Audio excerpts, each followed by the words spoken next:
Welcome to Executive Insights for Life Sciences Innovators, and thanks for joining us. On this podcast, we'll explore leadership, innovation, and growth in the life sciences sector. I'm Don Alexander, founder of GeneCoda, a boutique executive search firm dedicated to connecting visionary leaders with life sciences companies, shaping the future of therapeutics and scientific tools. On each episode, we'll dive into candid conversations with industry pioneers, uncovering strategies, insights, and real-world experiences that drive success in our industry. If you're interested in presenting as a guest of a future episode, please scan the barcode image at the top of my video frame and follow the instructions. Now I'm pleased to be joined by Stan Watowich, the CEO of Ridgeline Therapeutics. Welcome, Stan. Hello, Don. Pleasure to be here. Thank you very much for the invitation. I'm looking forward to having a fun, lively, honest chat with you. I've been enjoying your podcast, so this will be good. Excellent, Stan. Thank you. Stan is the founder and CEO of Ridgeline Therapeutics, a biotechnology company developing novel small molecule therapies aimed at improving how we age and treat chronic disease. He's also a professor of biochemistry and molecular biology at the University of Texas Medical Branch, where he spent decades at the forefront of structural biology and drug discovery. Stan earned his PhD in physical chemistry from the University of Chicago and completed research at Harvard University before building his academic and entrepreneurial career in Texas. Along the way, he has founded and led multiple innovation initiatives, including statewide entrepreneurship programs, NIH-funded commercial labs, and the CPRIT-supported Accelerator for Cancer Therapeutics, all aimed at translating scientific discovery into real-world impact. In addition to his academic and company building work, Stan has been deeply involved in advancing collaborative drug discovery efforts, including large-scale computational screening initiatives and global research partnerships. Outside of work, he enjoys canoeing and camping, international travel and hiking, and helping implement his wife's gardening ideas, which is a Yeah, different like kind of project management initiative altogether. So again, Stan, welcome. thank you. Um, so let's talk a little bit about your career journey, if you will. What initially drew you to structural biology and drug discovery as a career focus? No, great question. So when I started out, which seems like quite a long time ago, computers were just really getting into the science world, and this concept of solving a structure of a protein was just beginning. And so we started a little modeling work using the existing computers at University of Chicago.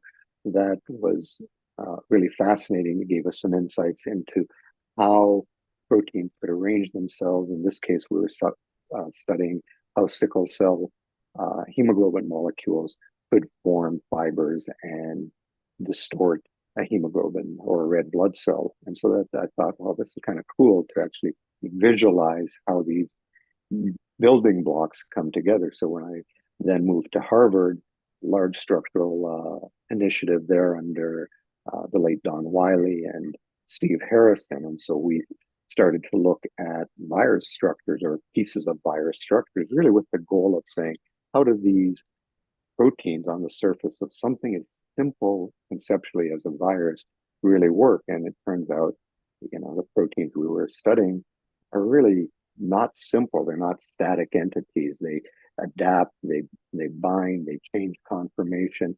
And to me, it was just fascinating how what you thought was a static structure is not a static structure. It actually changes conformation in response to the environment. And because these were viruses, we asked ourselves, well, look, if we're really that smart, and obviously everyone at Harvard, would answer that question. Of course, they're that smart. If we're that smart, we should be able to figure out how to design drugs now that we know where the drugs could bind. And that, seems like a simple thing. You have a structure, you have some sort of pocket or cleft in it.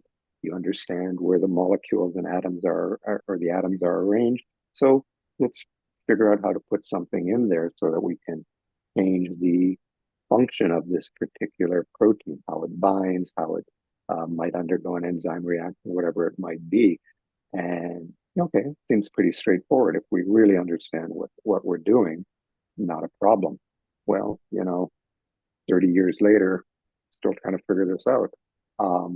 With all the new computational tools that have been developed, it's still a challenge. So because of this seemingly simple, physical chemistry idea, we have a target, we know its shape, we know how its chemistry. How can we figure out how something's going to bind there? If we're smart, let's do it. So that's been the challenge, to keep developing tools to solve this problem, because again, we asked ourselves, let's just not solve structures. What are we going to do with these? Well, one of the things we want to do is we want to help people by using these structures so that we can change how they work and modify the course of a disease. Viruses are one. And so I stuck with viruses for many, many years. When I moved from Harvard down to University of Texas Medical Branch, developed a big virus program. And we did come up with compounds that would stop viruses. In these cases, a virus called dengue viruses from working and infecting. And and we thought, boy, that's pretty cool. The problem was no one really cared. It's a virus that, if you've heard of a dengue virus, I'd be surprised. In this country, you don't really hear of these viruses. So it turned out that unless the disease impacts Americans or Western Europeans, by and large, most pharma companies aren't going to care. And so it really is not something that's going to go somewhere. Now, I've had colleagues in industry that say, oh, no, no, no, no, we really want to tackle these viruses. And I'm like, yeah, I'm not really seeing that too much. So anyways, that was the virus work.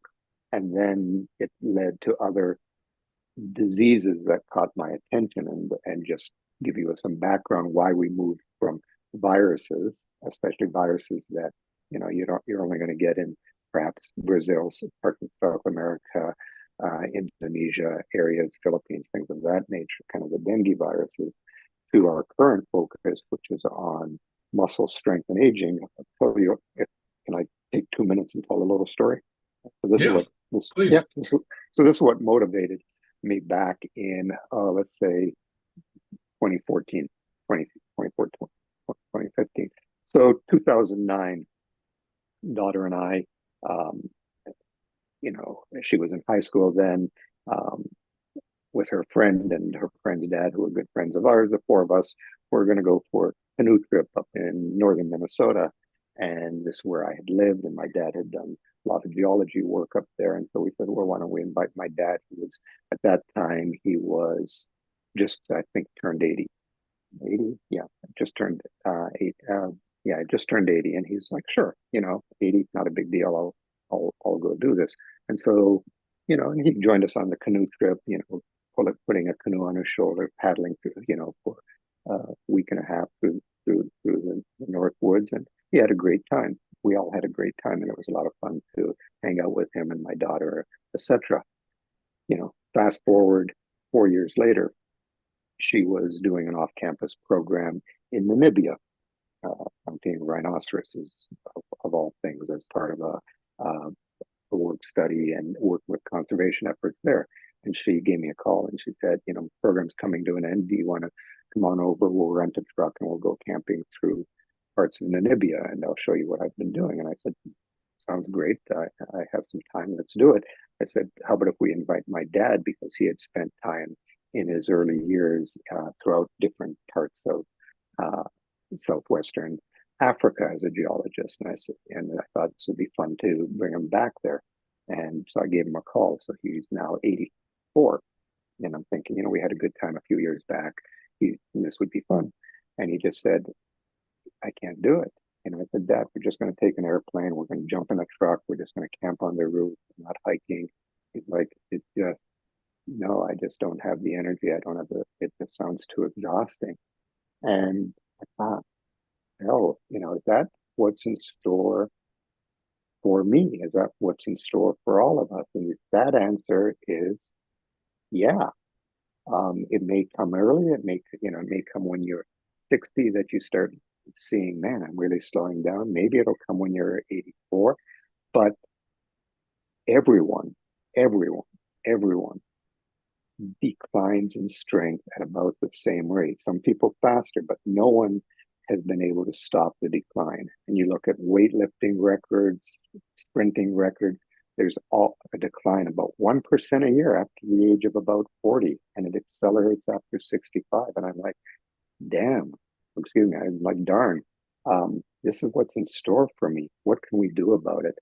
And so there were some studies that we had seen and read about, and then we put some two and two together and connected dots. I realized mixing analogies, and we're like, if we can stop this particular enzyme from working in skeletal muscles, I think we have a chance to keep the strength and the repair process of old muscles at a young stage. And that's what we've been invested upon since about 20, 10, for the last 10 years. And, all the animal data is supporting us. So that's what kind of got me to where we are right now. So we used our structural based knowledge to design drugs that stop a particular enzyme so that we can keep, I'll be honest, I want to stay young and healthy and strong.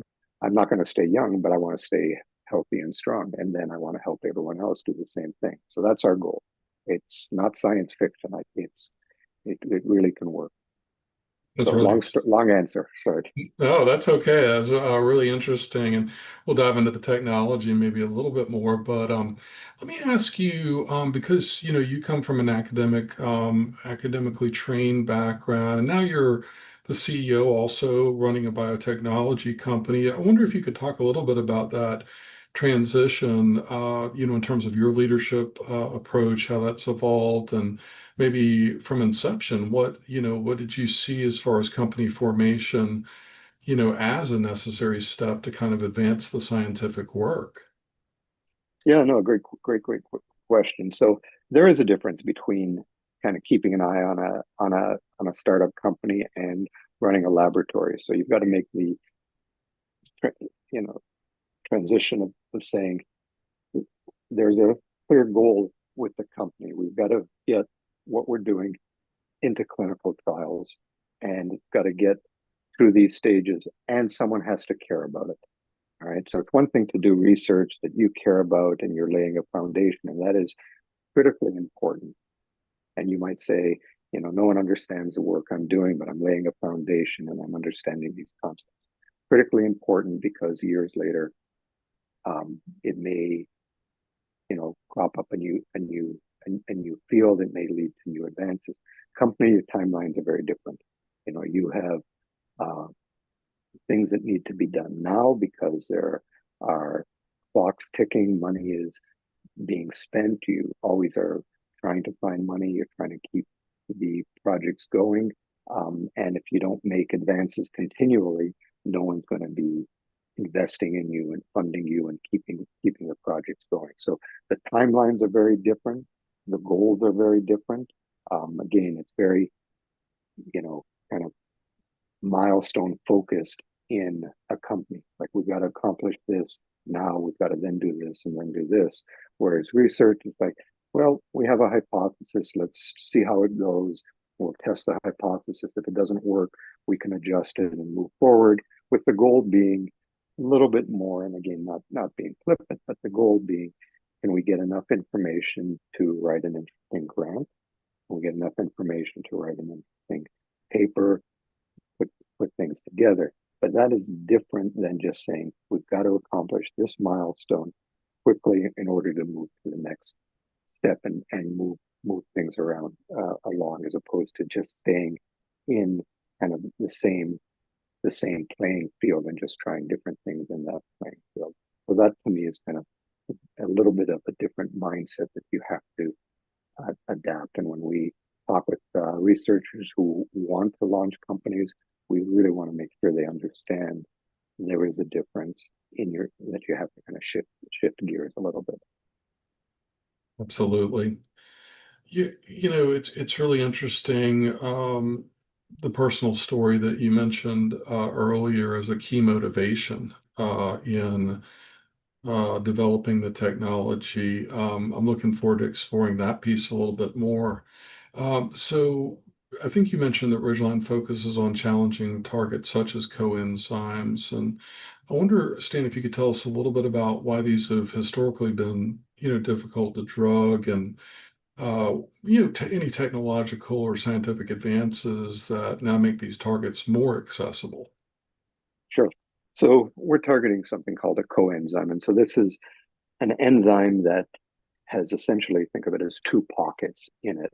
It has one pocket where some substrate of interest is going to bind, and then it has another pocket where what we call a cofactor is going to bind, and something from the cofactor is going to be transferred by the enzyme from the cofactor to this substrate and then change it. So simple example would be something like kinases. So kinases, when they started to be targeted, so kinases are a nice enzyme. It binds ATP and something else. Okay? And this something else can be different kinases bind different things. But the function is to take a phosphate group from the ATP and transfer it over to this substrate. So you phosphorylate it. Okay? So you have that. We're studying something called a methyltransferase, and so the name gives it away. It's transferring a methyl group. So we have our methyltransferase sitting here. It binds a molecule called, for simplicity, we'll call it SAM, that has kind of a methyl group sticking out of it. And in our case, it binds a small molecule called nicotinamide. And the enzyme's job is to take this methyl group and move it from this molecule to this molecule. So it's basically facilitating this methyl transfer. And why this can be challenging is, and this was found with the kinases, that if you're designing a molecule to block the enzyme, the easy thing to do is to hit both pockets with kind of a big molecule, because you now have these two big pockets that you can bind to. The problem is, if you're binding the ATP site, well, there are a lot of different kinases out there, over 500 different kinases. And if you're blocking the ATP site, the odds of you blocking a number of other kinases that you didn't want to were pretty strong.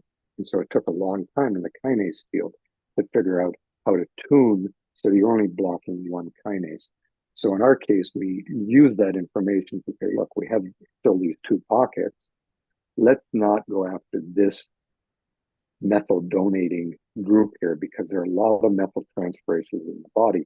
Let's just go after this pocket here. So there are other groups out there that are saying, well, we have things that block methyl transferases and they work really, really well. The problem is they're kind of blocking both sites. And so there's off-target effects. We're targeting one small site. No, we don't have picomolar, super, super tight binding, but it is good binding, and it's incredibly selective for just this methyltransferase. And so that's kind of where the challenge has been, to say it's got to be tight enough to work, and it has to be selective so it only works on what we want, because there's no such thing in the industry as what's the optimal drug.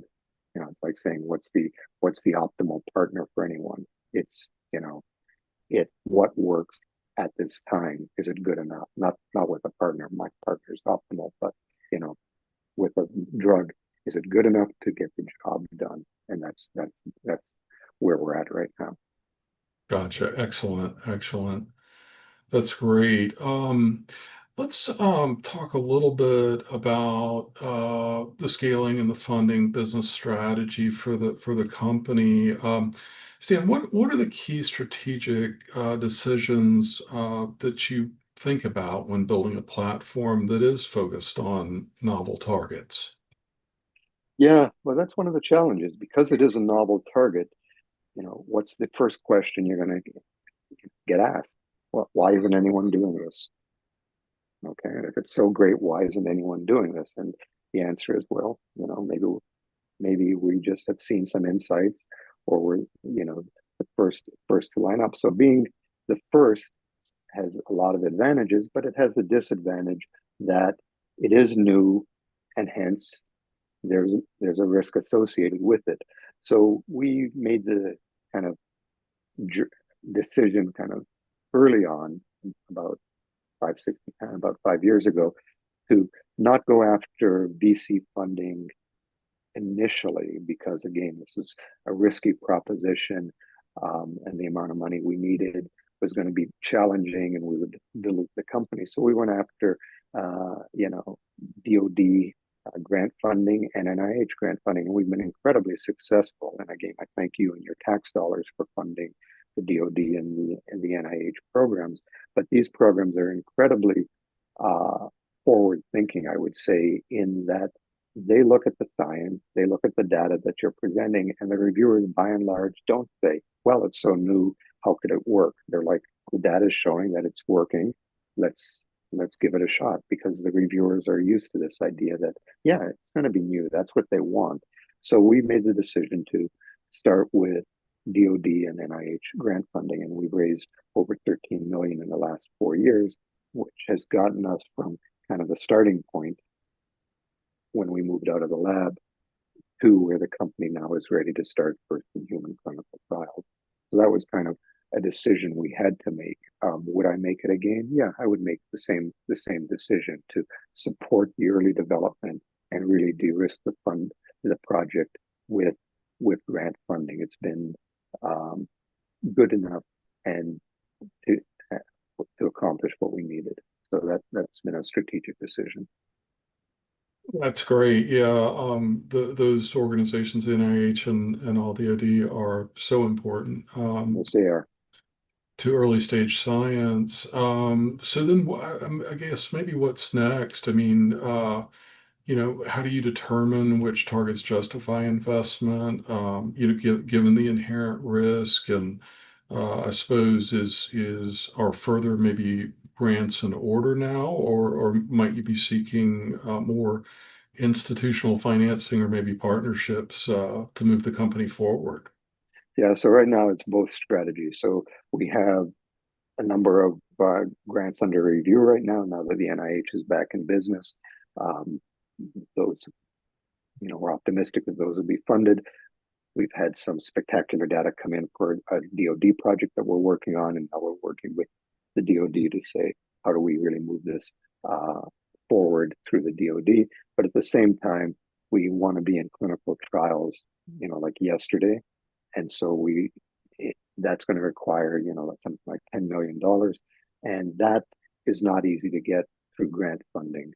So grant funding is good for, a few million here, a few million here, a few million here, which sounds like a lot of money, and it's great to get. But for clinical trials, the bar and the scale is much, much higher. So now for phase 1 clinical trial to generate the next big milestone, which is the phase 1 data, we are, talking to institutional partners from VC firms and pharma companies that are starting to see the value that, all right, we de-risked it. When this works, the markets are huge, right? The market is pretty much everyone who's aging. That's a pretty big market. Although, we've staged it. So we're in those discussions now, but again, we look forward to having the money in the bank and actually beginning the clinical trials, because we have a lot of people that have said, sign us up for the clinical trial as soon as you start. Yeah, absolutely. Like you said, it impacts everyone. So it's very broad in that structure. And this is kind of a period of time where you start to go from 6 and 7, I guess, figure spend to maybe 7 and 8. So those clinical trials, yeah, they can uh, cost a lot, I guess. So There we let's go. talk a little bit about the your vision for the future, and just maybe some of the industry at large. But first of all, you gave us such a good story earlier. What upcoming developments at Ridgeline are you most excited about? I think really the start of the clinical trials for muscle strength. That I think will be a groundbreaking step to see. Let's make sure this moves forward. We're confident, but again, until the data is in the bank, it's not in the bank. And then we're also starting to see that this target, and we're developing additional molecules for this target and similar targets, but this target seems to be involved in a lot of fibrotic diseases. So fibrotic diseases range from chronic kidney disease, fibrosis in some of the renal cells, to COPD, lung diseases. There is fibrotic heart disease that occurs with heart failure. You get fibrosis. The targets is involved in that disease. So it seems like it's not just in skeletal muscle. We understand what it's doing. These fibrotic diseases seem to be a new area that we can start branching into. It's involved in glioblastoma. We just don't have the bandwidth to start tackling something like glioblastoma or some of the other cancers that this seems to be coming up with. So there's a lot of areas that we're still, trying to better understand. The science is fascinating. It keeps, that's what the lab works on, is kind of understanding and piecing together the underlying biology while the company is focused on, let's get to the next milestone. So it's kind of a nice synergy between what both teams are doing. Great. And how do you, I guess you've had so much work in small molecule drug development. I mean, how do you see the definition of druggable, if you will, evolving over the next decade? I never, kind of think of something as druggable or not druggable. It's one of those things like, we can call it undruggable until we drug it and then it's druggable. To me, it's like that mountain, we can't climb that mountain, oops, until we do. So to me, everything is possible. You figure out a good target, make sure the target is correct, do the extensive work to justify the target, not simply from genetics or but let's look at some knockout animals, let's look at best models, etc. And if we have a good target and we've justified it, let's tackle it with a small molecule if that makes most sense, with some sort of biomolecule if that makes the most sense. Again, part of it has to be uh, where do you envision this going? So, I like small molecules, especially the ones that we're making, because this small molecule that we've made, you know, you can ship it around the world, let it sit on a shelf in Namibia in a grocery store for years, and have people, take it. It doesn't require cold storage. It's not expensive to make. So it actually, to me, it's really kind of everyone can take advantage of it. It's not restricted to, very, people with very good insurance plans, like a biologics could cost you, 100,000, 200,000. It's not, again, you're very few people can pay that without an insurance plan. This molecule, you can still make a lot of money from it and make it accessible to everyone. So again, I favor small molecules. I think small molecules can target a lot of things. Not everything, but a lot of things. And so that's just my bias there. But druggable versus undruggable, everything is druggable. I like that attitude. That's great, Stan. So presumably, we have other, founders of or aspiring founders of scientific companies, life sciences companies, on the podcast either today or perhaps in the future, watching this in arrears. And I'm curious what advice you might give them, considering forming a company around these early discoveries. What are some best practices or lessons learned? That's a tough one, but I think the lesson learned: if it's not fun, don't do it. It sounds trite, it sounds trivial, but we don't have that many days in front of us. Well, I mean, they'll all be very strong and healthy days, but at some point, if it's not fun, why are you doing that? So if you're just having a blast in the lab, but you want to get your products out of the lab because you want to, see that they help people, find a partner to work with you. Okay, so you don't have to do it. if you enjoy the challenge of, kind of the business side, and there are challenges, and then think how you're going to balance the two, because it is, you know, neither, so I've been fortunate is that I can kind of keep an eye on the company, but I don't have to really run it. I have a great team. I can just chat with them kind of on the weekends, late at night when the lab is, when it's no longer lab time. So again, if you want to do a company, you've got to have a great team at the company, because running both, you can't do that. So you have to pick one. And so still the lab is the focus here, but I keep an eye and give some advice to the people in the company. They usually ignore it because they're much smarter than I am, as well they should be. So my advice is the usual old advice, right? Surround yourself with really smart people who are smarter than you, and give them the runway to just take things forward, and have chats with them. So that's my advice. You can't That's do it all. great. That's great, Stan. Finally, where can listeners follow Ridgeline's progress? So I would say take a quick look at our website. We try to update it periodically. That's not kind of our big focus, but typically, so our website is very simple. It's ridgelinetherapeutics.com, all one word.